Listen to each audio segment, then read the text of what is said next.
Hello and welcome. Apologies for my bad frame. I'm sure it's going to be awful. So I'm using my bag as a tripod here. Hello Molly. Looking good.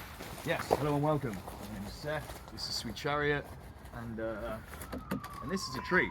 Ugh, that's another tree.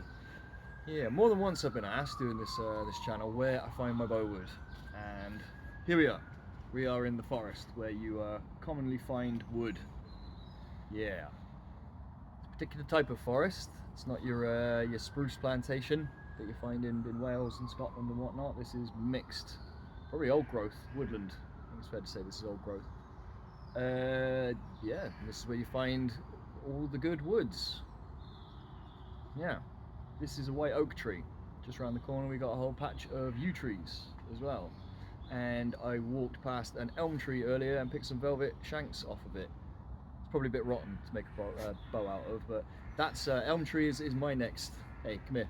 Is my next target. If you're here to learn how to identify wood, elm is the next one I'm looking to get confident with. I got a fair idea of what they look like.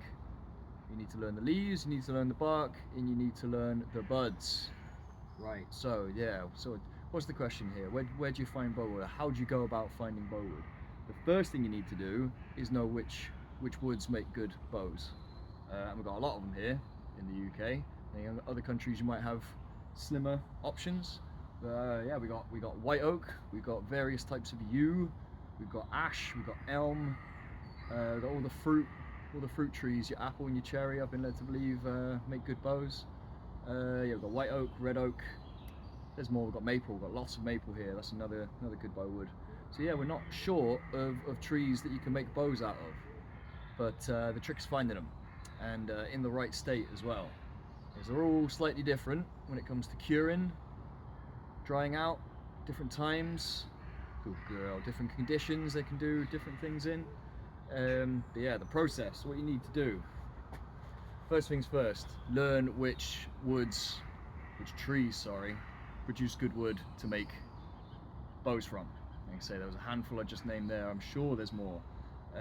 Then what you need to do is go out in the summertime and find said trees and learn to identify the leaves and the bark and well, I was going to say the buds, but you can't do that until springtime. That's the next one. Well, that'll be the process. You go out in the summertime and learn your trees.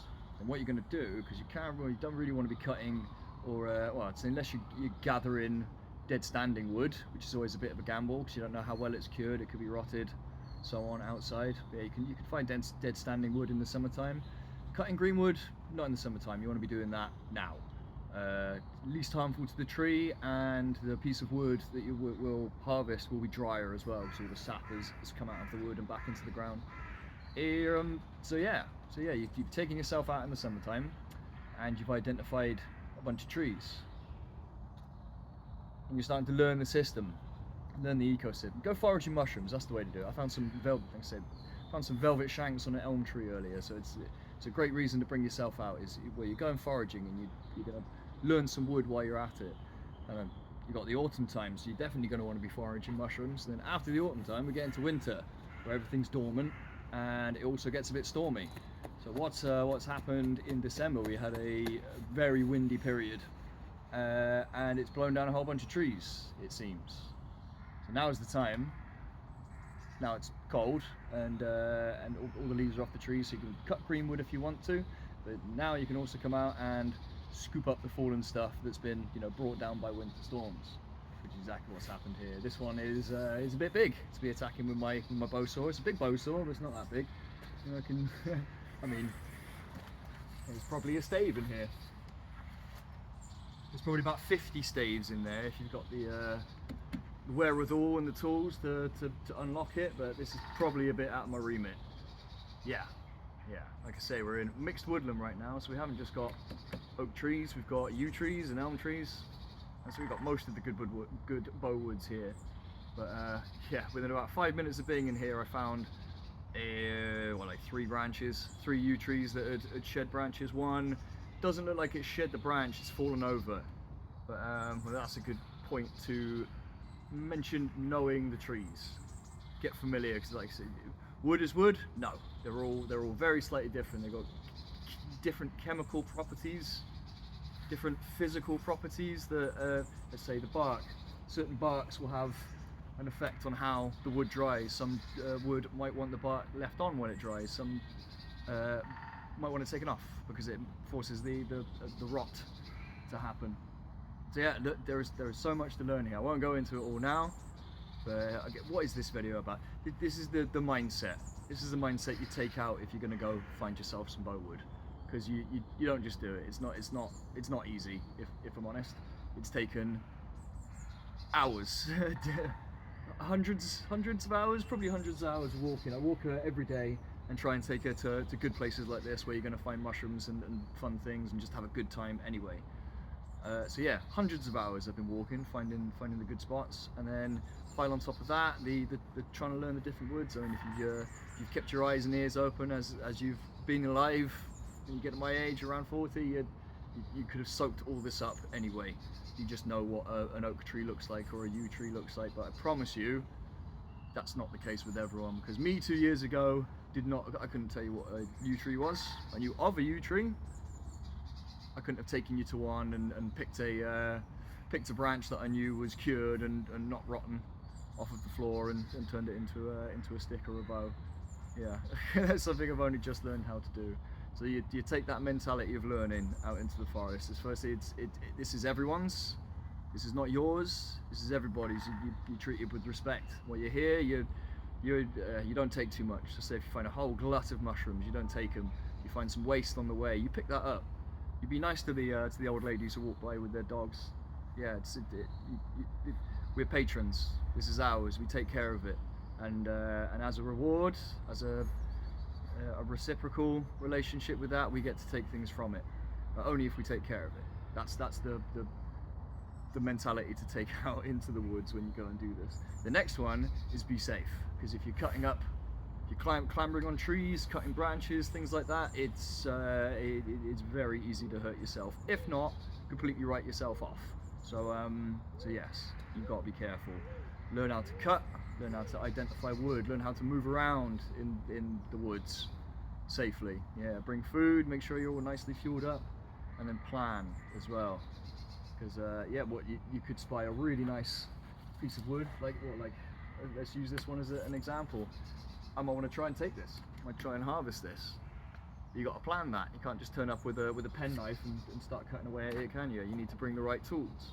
And then if you do bring the right tools and are able to release the piece of wood that you found, you need to be able to get it out as well of the forest. So yeah, like I say, to be able to gather the wood that I've used to teach myself how to make bows, it's taken a phenomenal amount of effort. The bow making alone is hard enough, getting on your draw knife and hacking away at lumber, but to come and find it, release it, and then lug it out the woods, that's a whole other thing altogether. You might want to get some friends together. But yeah, respect. You got to show the place respect. All we are doing is the large mammal role in the ecosystem. And, you can see the arbors have been through here already, because this one's fallen across the path. They've had to start cutting it up. So hey, thanks Marley, get in the way. So yeah, you're doing just a natural part. Hey, get out of the way of the camera. You're doing a natural part of what animals do in the ecosystem. Where we get problems when people don't do it with respect. If you start cutting down trees that aren't yours, doing it at the wrong time. I would say yew trees, shouldn't be cutting them green anyway. I'm pretty sure they're protected. And elm trees as well. Elm trees have got Dutch elm disease. They've got a beetle. They are vulnerable to a beetle. So they're somewhat, I won't say protected, but they need to be. They need to be looked after. We don't need laws to tell us to protect trees. If they need looking after, tell us, and we will do it. We should do it as people who care for this sort of space.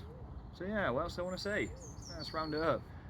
Go out in summertime, enjoy your summer, learn trees, learn bow woods. Autumn time, get out again, learn mushrooms. There's a funny little link there. To get good at mushroom hunting, you can get good at learning trees. If you know what trees are in what area, you've got a good idea of what mushrooms are going to be popping up. So yeah, that was the first sort of avenue into wood for me. Just find it, makes it easier to find mushrooms. Yeah, so autumn time, find your mushrooms. Winter time, wait for a good windstorm. Take yourself walking. It can be hard this time of year. It's cold, it's wet, it's muddy. Yeah, you don't want to go walking, but now is the time. Now is the time. You can still find some mushrooms, find some velvet shanks, find some oyster mushrooms as well, and you get familiar. Get familiar with your environment, you learn your land, and you'll find bowwood. Yeah, I'm not going to go for this one today because I've already found, I'm not actually here for bow logs, I've got enough bow logs, I'm here for sticks. So I'm going to take myself back over to the yew branch that's fallen over by the path and hack a couple of sticks off of there. Yeah, thanks for joining me. Yeah, a bit of a short one, a bit of a janky one with the bag, Molly walking in the way. But yes, I will do a longer video on wood once I learn more myself. Like I said, I'm not even sure what an elm tree is. This might be an elm tree lying in front of us here,